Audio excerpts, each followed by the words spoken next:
Welcome to the Agile Denver Agile at Scale January 2021 meetup.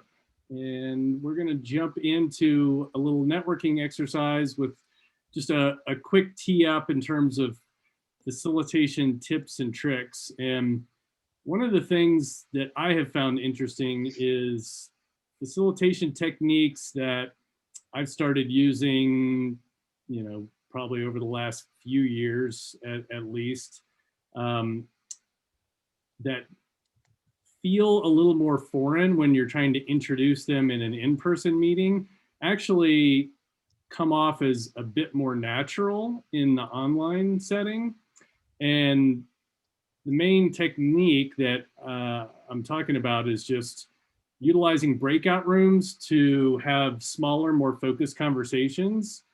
And the key when you're in any meeting really is making sure that whether you've got 4 people in the room, 8 people in the room, 32 people in the room, that you give everybody a chance to engage and participate. And you've probably all been in, 20 plus people meetings. Hi, Erica. Hi, Erica. You've probably all been in 20 plus person meetings where it's the same 4 people that are talking 80+% of the time, right? So if you're not familiar with it, there's such a thing called liberating structures. And there's a website, there's actually an app. The app is great because you can go through the app and look at, well, what am I trying to accomplish with this group of people? Is it creative problem solving? Is it, driving alignment? What am I trying to solve for? And it gives you all these different exercises, techniques to facilitate the conversation, to really get the draw on the full power of the group, and not have, just a handful of people dominating the conversation. And so where I would do a lot of that live and, in person in the room, one of my favorite techniques is called 1, 2, 4 all. And you can kind of do a similar-ish version to that online. But 1, 2, 4 all, that liberating structure is basically 1 minute for each individual to just brainstorm and get some thoughts down. And an important part of that is the act of actually writing it down so that they're not just thinking. And then 2 minutes for pairs to pair up and talk about their ideas together. And then 4 minutes for 2 pairs to come together, have a group of 4s, right? So that's the 1, 2, 4. And then you bring everyone together and sort of distill, hey, like, what were the big takeaways out of, all the groups of 4, sometimes I'll say, come up with like your one top idea or challenge or whatever it may be. And so online, if you're using a tool like Zoom, or I use Zoom like the vast majority of the time, so I'm a little handicapped when it comes to knowing the capabilities. I believe most of the tools have some breakout facilitation capability, but I'm always a big fan of, even if you're not comfortable with it, even if you have a meeting that might not feel normal to do something like that, I think it's a great thing to, one, just culturally introduce the notion of experimentation, right? Say, hey, I know we've been having this same meeting, for the last 9 months, and we've always done it this way. I thought it would be good to try this thing and see if we like it, see if we get new insights, and, try to, whatever part of the agenda would benefit from having a bunch of smaller conversations, where people can be more engaged and then bubble up and bring those takeaways together.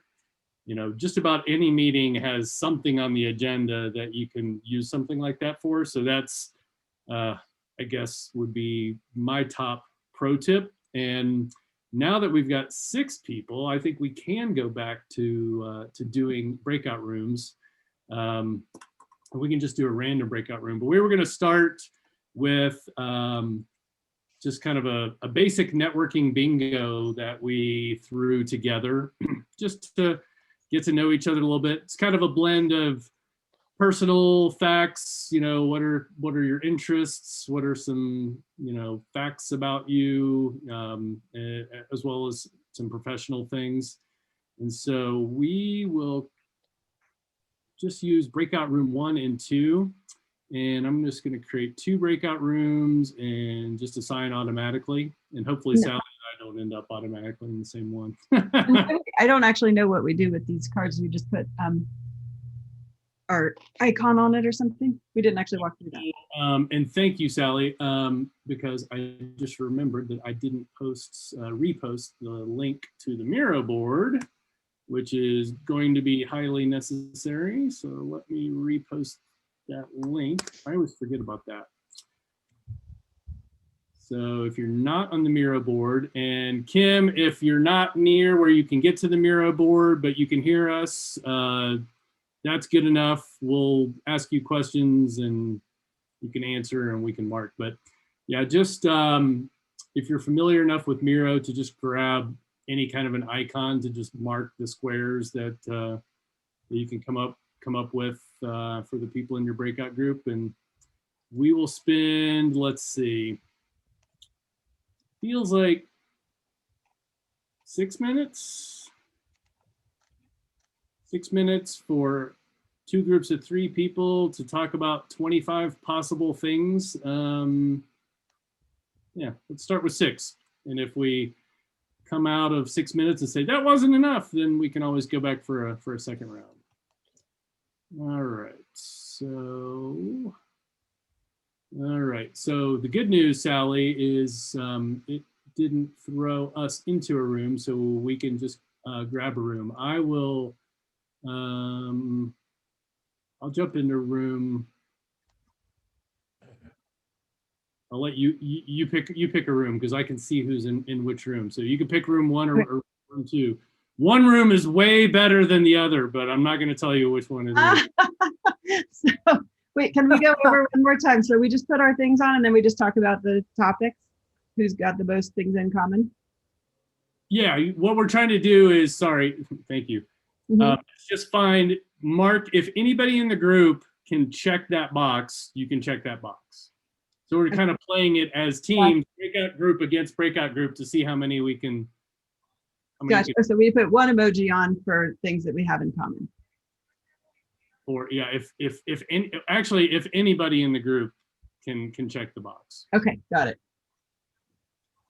Instructions matter. Thank you. All right. So which room do you want to be in? 1 or 2? Oh, 2. Okay. And I'll go to 1. So I'm going to open the rooms. And we'll just control the timer. I'll control the timer on my phone because I'm not getting the little room timer pop up here. So, all right, have fun.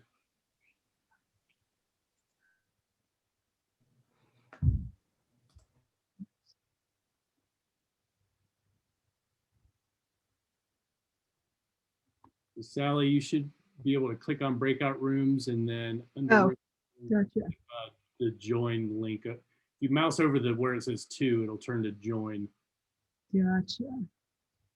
Nope, it didn't.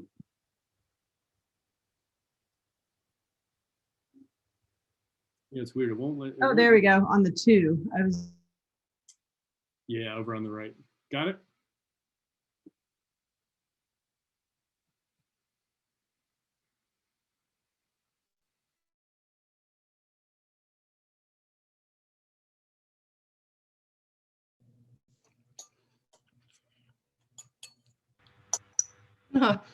It's just us again anyway.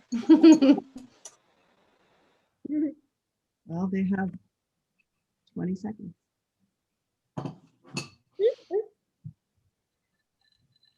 Just chatting away. I wish you could be in big groups on Zoom and choose to go into a breakout room on your own versus having the host have to put you in one. You can do that. I had someone set that up. I don't know quite how, but it was for my college friends have a annual party, and he had it so that we could navigate. It was fun. I haven't seen it before, but today when it came up, it gave the option to let people choose their room. Yeah. Yeah, we did that at one of our conferences that we had here, virtual conferences, is that you could go out and you switch rooms whenever you wanted. It's pretty cool. Fancy. Very nice. The law of two fingers. That's right. So did we win? It's very important that we won. You Yeah, won. Did Then you, Wasn't did it you learn competition? something You about won. each other? Yep. Yes. Then you won. But how deep did you go? Yeah, we went deep. We went too deep. Yeah, probably. Tom told us about that weekend in Vegas where they lost his friend and Hey, that was a Vegas story, you know, where drug dealers and thrown in the trunk of a car. Ah, Oh, no, wait, that was the Hangover. And something about the jungle. He did have a really interesting Honduras story, though. Mm-hmm. Yeah. And I have we were, photographs too. yeah, and we've all three been on TV. Yeah. Oh, fun. Yeah. I think Erica's got almost the whole board. Oh no, there were things that were not mine. Like, My I can't golly, believe she doesn't does- drink coffee. Ooh. That's Kim. I know. Yeah. Me, yeah. I've never liked the smell or the taste of it. Hmm, I don't Yeah. know why. must Yeah. be Yeah. right. We can find a left-handed coffee pot for you, though. Don't worry. Mm. Yeah, I was gonna say, like, the one icon that's in doesn't drink coffee is the icon that's missing from the has been on a 8+ hours in a single day. And That's not fair. Connection. Yeah. I did it once. Well, My Oh, it was yeah. hard. I think I missed that one. I've been on those long Zoom days, that's for sure. How can you do big room planning without being on it for 8 hours? But this was just in 2021.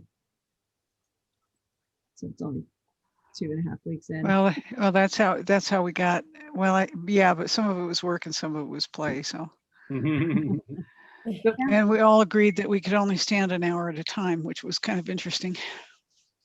Mm. So, Yeah. wonder. I actually just took the Scrum at Scale certification workshop, so that was 2 8-hour days on Zoom. So Hmm. Who was who was your instructor? McCall, I'm blanking on his last name. Okay, that'll be easy enough to find. Yeah, I think he's the only one who trains it for them, Hmm. for Scrum Inc. Okay. Yeah. So Cool. yeah. All right. Well, that is our networking bingo. We have a couple of other networking things that we can go into if we want to. You know, Sally and I, in talking about, well, what would be a good use of our time, we just thought having a forum to get people together and talk about whatever that group of people wants to talk about. You know, so we thought it would be. I Yeah. have a suggestion. Well, I have a pitch, I guess. Yeah. Since we only have 15 minutes of your time, and that's how we were going to do the lean coffee was with your account. We could yeah. do another networking and then not do the lean coffee because it's not a lot of time for lean coffee, or we could start a lean coffee. What would everyone like to do? I'm kind of enjoying playing with Miro. I don't often get a chance to do that. I'm amenable to whatever. I found the icons. I found the emojis. You know. But Okay. lean coffee would be okay too. Could use the practice actually. Well, we can Eric? do that again another time too. Mm-hmm. Yeah. I'm good either way. I'm right here. Whatever everybody else wants to do. I can go either way. Yeah, I'm open. Yeah, none of us, I'm looking at this networking bingo and none of us got a bingo. It looks like somebody in the other room did, but we didn't. Yeah, we didn't. We didn't dig into what's the unusual hobby. Unusual hobby. Mm. Oh, for you guys, or did I do that? I might have. Who's the green dot? Okay, that's me. In this group, it would be an unusual hobby. I do a lot of handiwork and gardening. Most of the time when I hear hobbies in my profession, I hear music and I play with computers all night and things like that. And not this girl. I make stuff. I have two, Lindy Hop and insect collecting. Hmm. Mm. What was the first one? Lindy Hop, it's a form of swing dance. It's one of the older forms of swing dance. It's the one where they flip people over heads. Oh, I wow. don't do the flippy part, but it's a fun dance. Mhm. Very social, very silly, Oh, that's awesome. kind of like me. Was wondering who your buddy was. This is Poppy. She Hi, hates, Poppy. but she looks so good on that. Yeah, she's not going to miss getting scratched. No way. Hmm. All right. Well, if no one has a preference and we're already in the Miro board, rather than switch over, maybe we just stay here. I had two other networking-y kinds of things teed up. Mhm. Both are superpower oriented, but the first one is for you to put a Post-it with your name and then put an image of some sort. It can be an icon, an emoji. You can do a Google image search to depict your two superpowers, your professional superpower and your personal or fun superpower, just so we can kind of get both lenses. So that's one thing.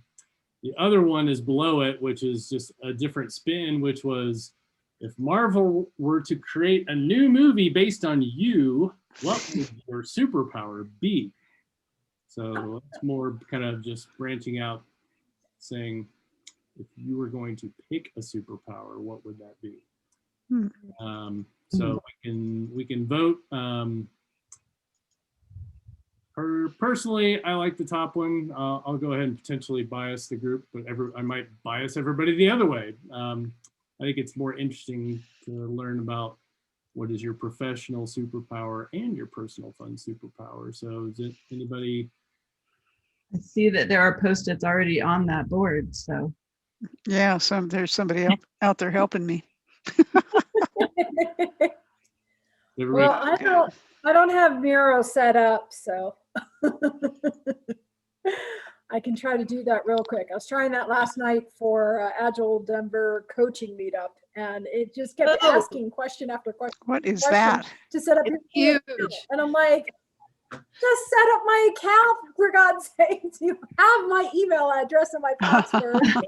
if you, How much do you need? if you go to the link that is in the chat, and we can post it again, it's set up for just anonymous access. Yeah, I'm doing okay getting around. Yeah. Oh, okay. Last night it wouldn't let me in without logging in, so I didn't even try. I'll try Yeah, right now. Oh, look at that! It let me in. Yeah, I was in a meetup last night too and had the same thing. Okay, it should be enough of those for me to last.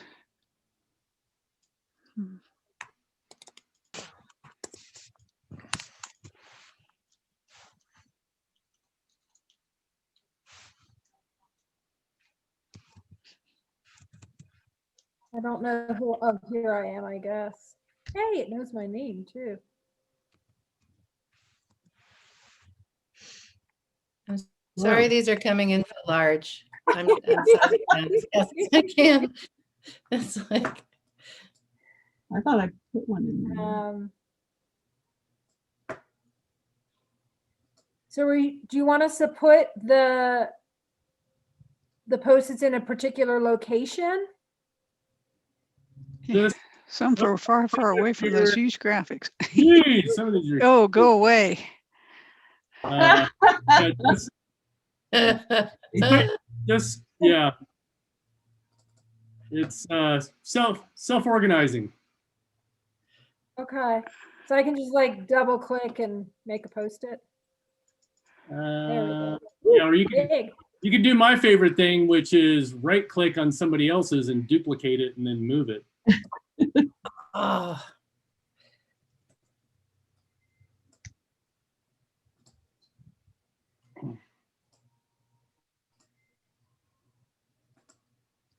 Gosh. Amazingly, I found one image that describes both of my superpowers. Really? Did you? And Okay. and when you see what it is, it's going to be ultimately ironic. no. You're too good at this. I dumb luck finds me. Better to be lucky than good. I don't know if I have an image. Let's see. Let's see what we can find.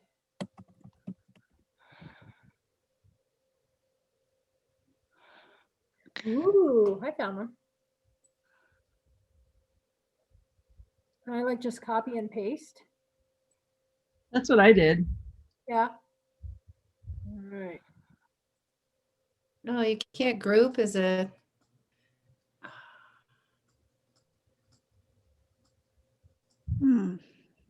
Well, I guess if the picture's too small, I'll make the note bigger, right?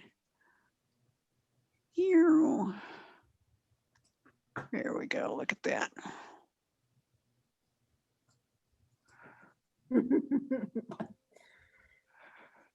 Look at that.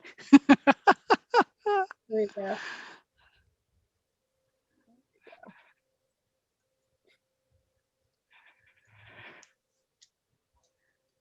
Won't it let me size it? There we go. Thank you.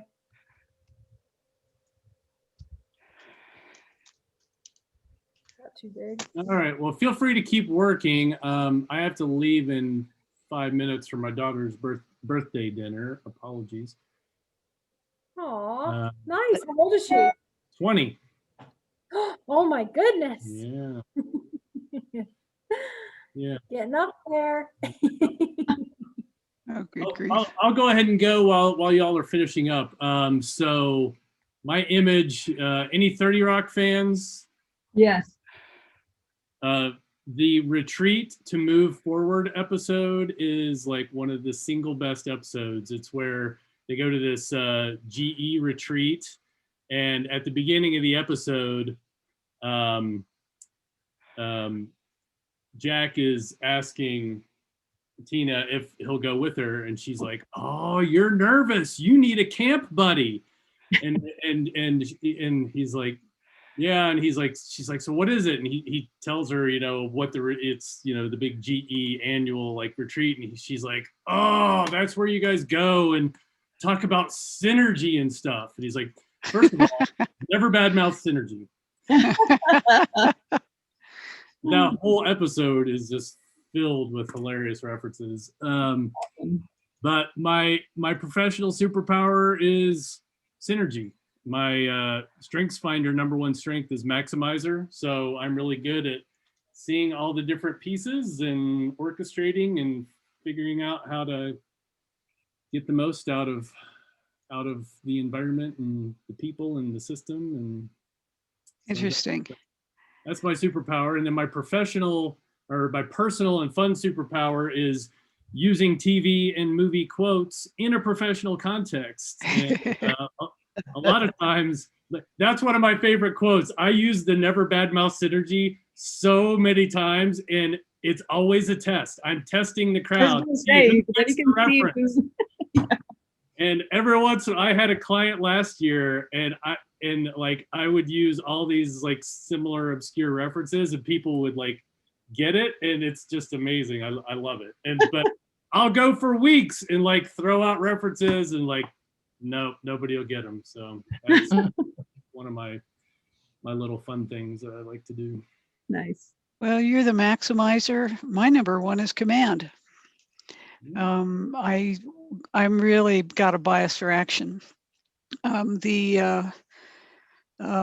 like focusing on a task, and I'm all for let's get along, and that's great, but we're here to get something done. And so I'm that balance on the wheel. So you're the top left there. Get things going. Yeah. Yeah, and watch what's happening and not what people are saying, which is a Mm. gift in itself. That's kind of watching. That's kind of listening for what's not being said.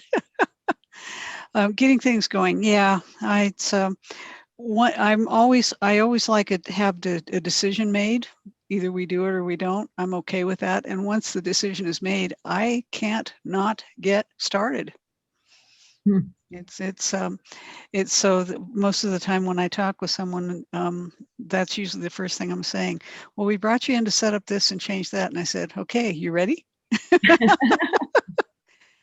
And so sometimes it works and sometimes it doesn't, but that's what I am. I'm pretty good at figuring out what needs to be done, and probably the first 2 or 3 things we should probably watch and get going on. And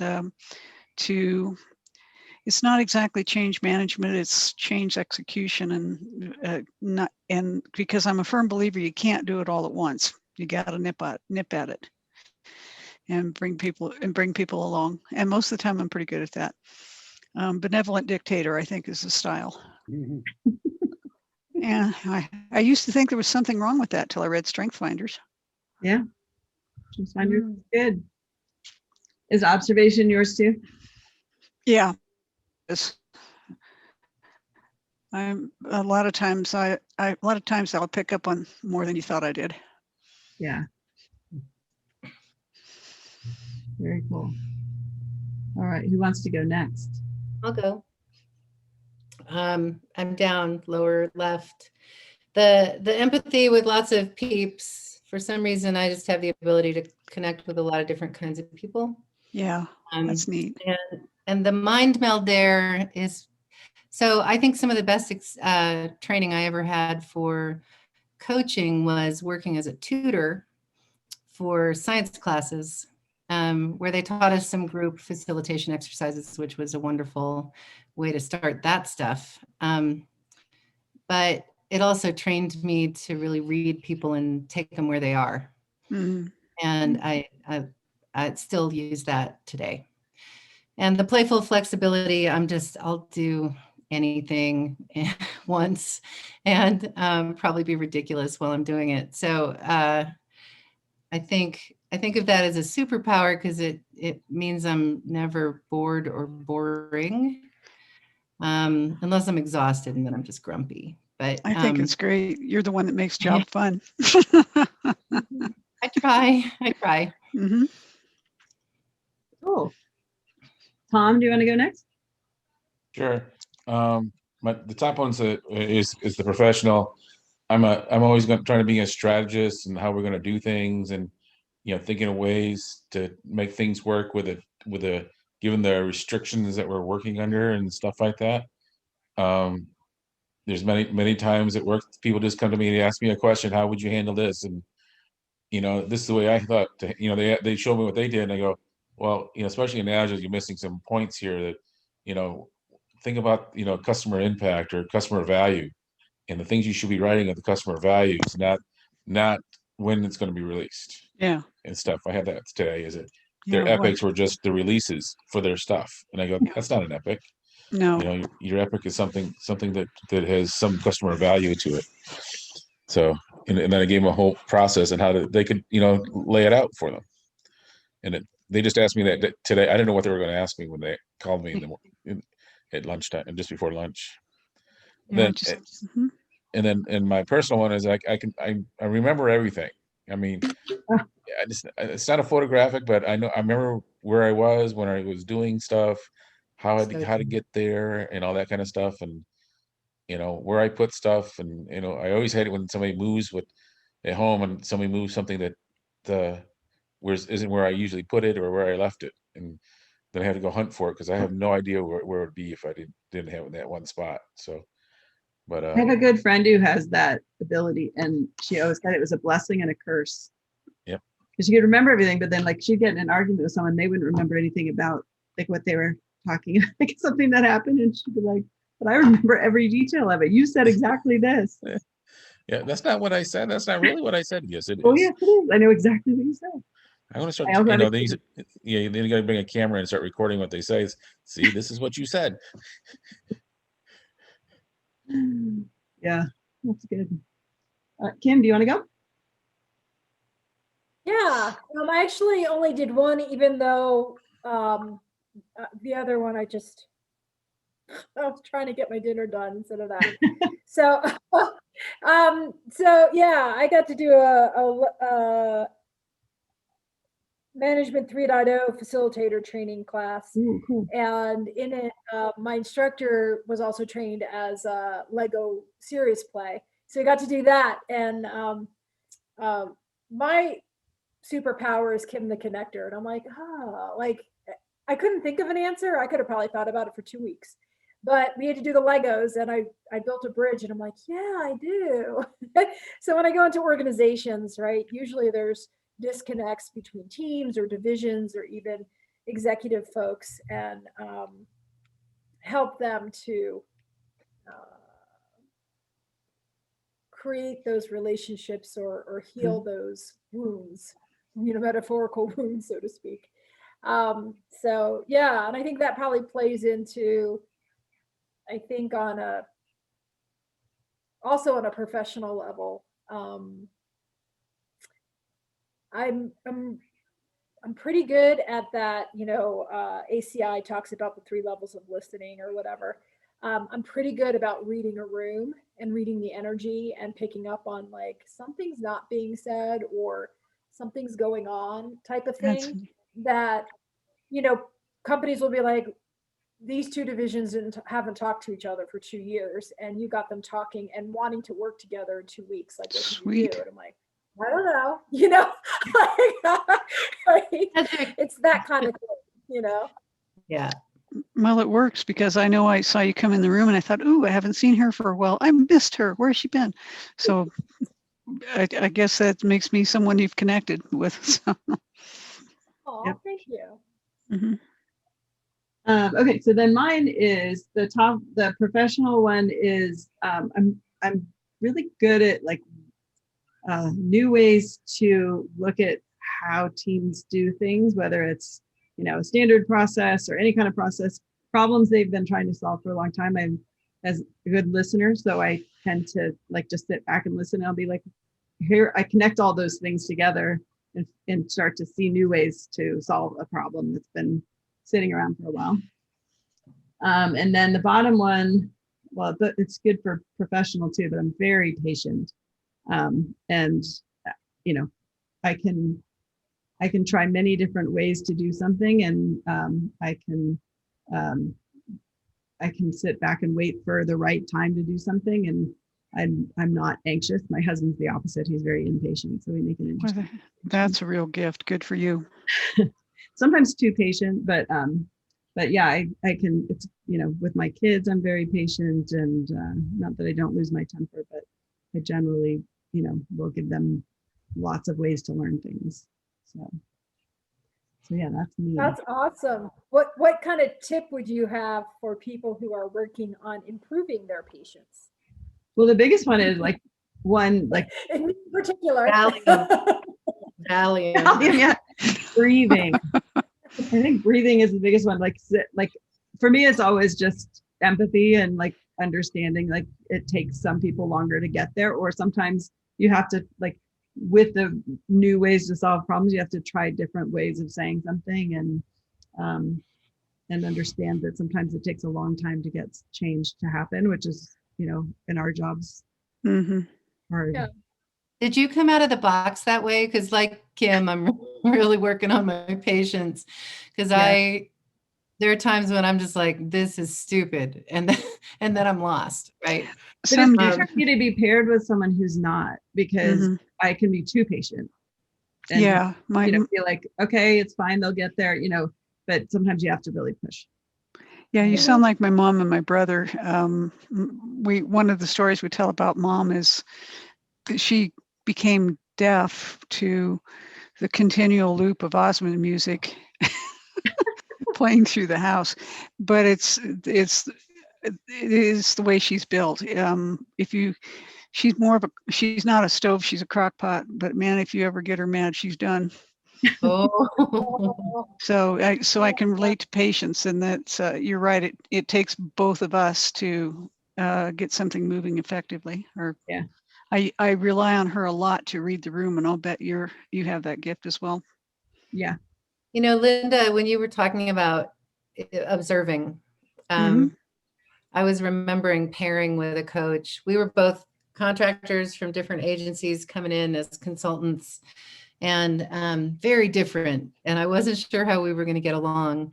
But we had this experience, one meeting that was kind of crucial for the people we were working with. We walked out and I could talk about every feeling that everybody had in the room. He said, "Did you notice how many times so-and-so used the word Blah. change?" And I was like, "How do you do that?" Yeah. And we ended up being a really powerful pair because we both Mhm.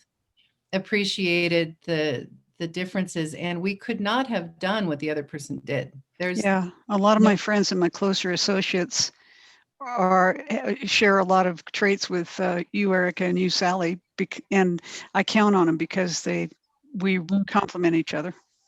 Yeah, that would definitely be a good compliment for me, because Mhm. sometimes I'll take too long to get started because I'm still trying to read the room and I'm still trying to figure out Mhm. where are we and all of these things. And I Yeah. need to work with someone who's And one of the things, because let's go and let's go now, Mhm. that's my greatest strength. It's also my greatest weakness. And so the challenge that I have is to make sure that I have enough folks, of enough different personality types to make sure that I'm not missing something. Yeah. Yeah. Mm. We all Fun. need to work together. Hmm. Which one do you fit in with, Tom? Well, at one time I was very impatient. And then I for my church, I became the finance person, Oh the head of my. the finance area. And we had a elderly person who did all the books and stuff like that. And, I was like that. I wanted it done yesterday kind of stuff. And I'll do it myself versus, waiting for her to do it and stuff like that. So after a while I said, I just can't do it. So I had to learn to say, she might take a 2 to 3 days to enter in, 4 vouchers or something like that, and that's the way it's gotta go. It's the way it's gotta be. Mhm. And then that kinda tell me, like, everybody has their own speed that they go at, and you know, if I always judge me as at my speed to do stuff, nobody does it as fast as me, because I'm Superman. And, you know, and, people do a different speed, so, you gotta let them learn and then, listen to the dead air every once in a while they're sitting there, their mind not might be as fast, and if you wait 20, 30 seconds, that gives their mind a chance to soak in what you've been saying, and then offer an opinion back out, Mhm. something along those lines. And that dead air, you just got to be quiet. Just let them. It's dead air. It is just dead air. And then eventually they'll go, I see what you're talking about, Yeah. or Just something because, like.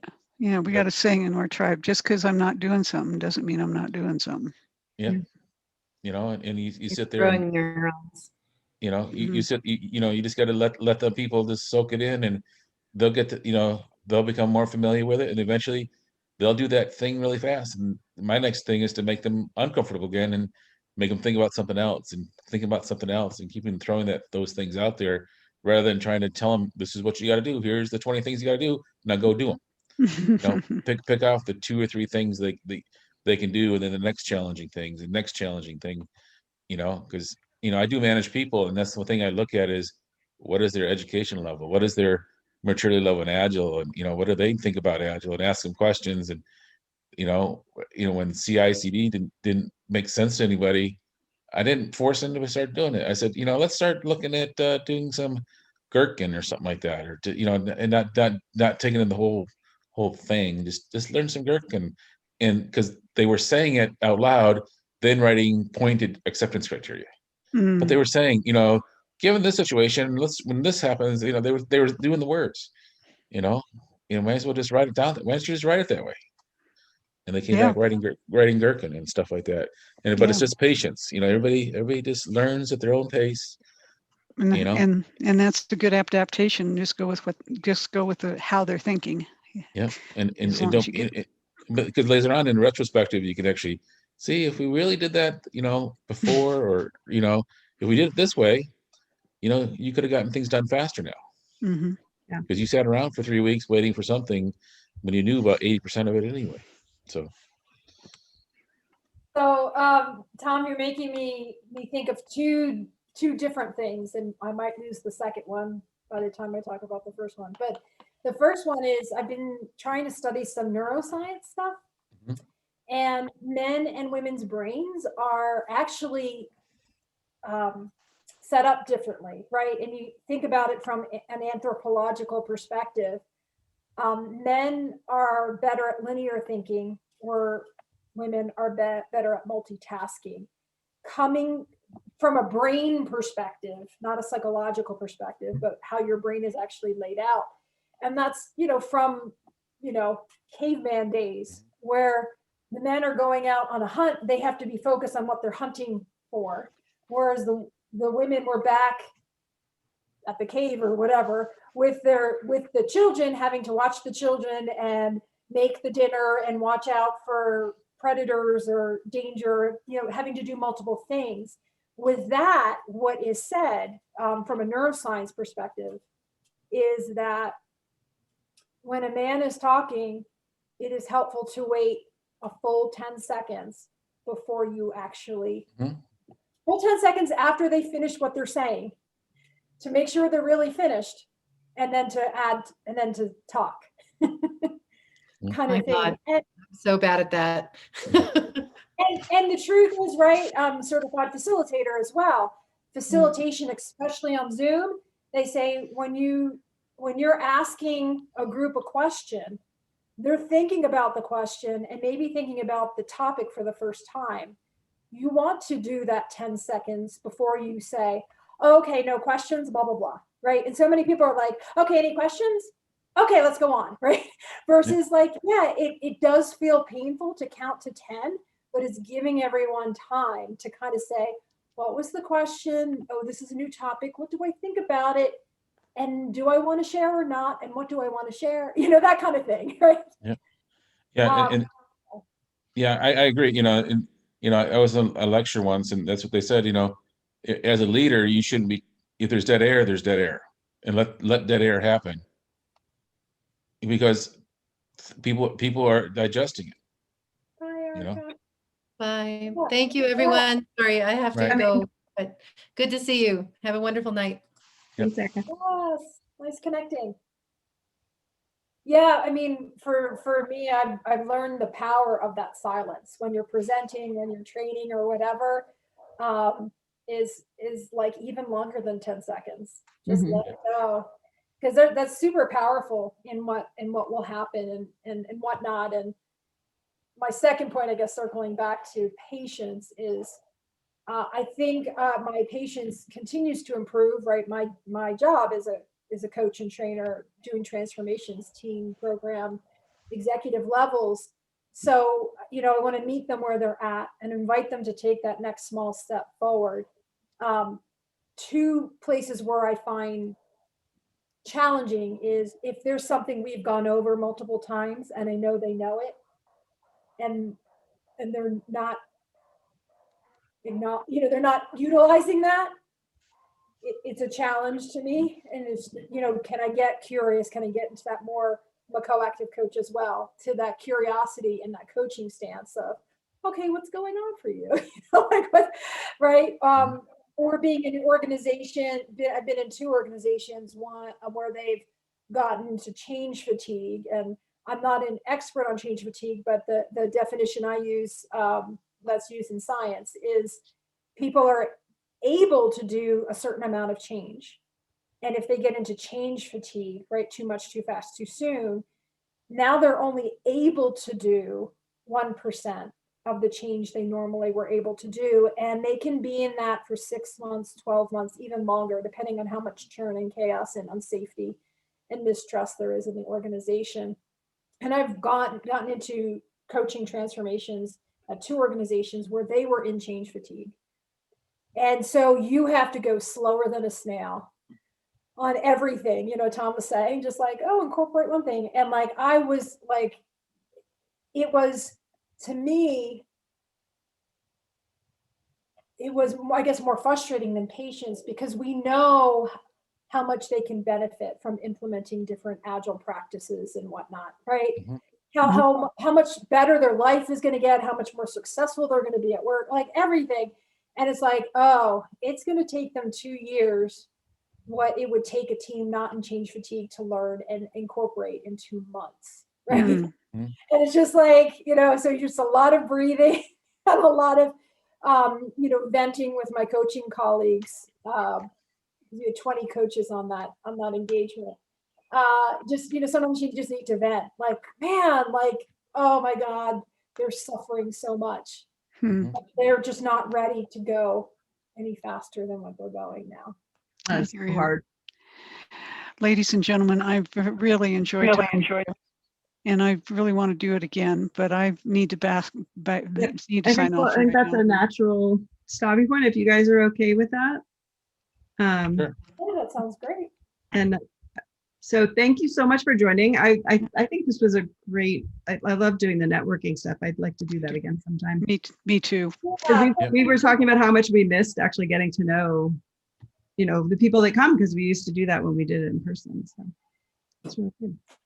yeah, thank you. Thank you for that. This is super enjoyable. Mhm. Yeah, thanks for coming, everyone. Thanks.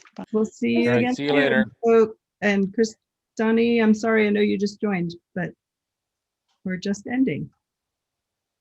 Aw. Sorry. Thank All right. you. Bye, thanks. Bye. Bye-bye.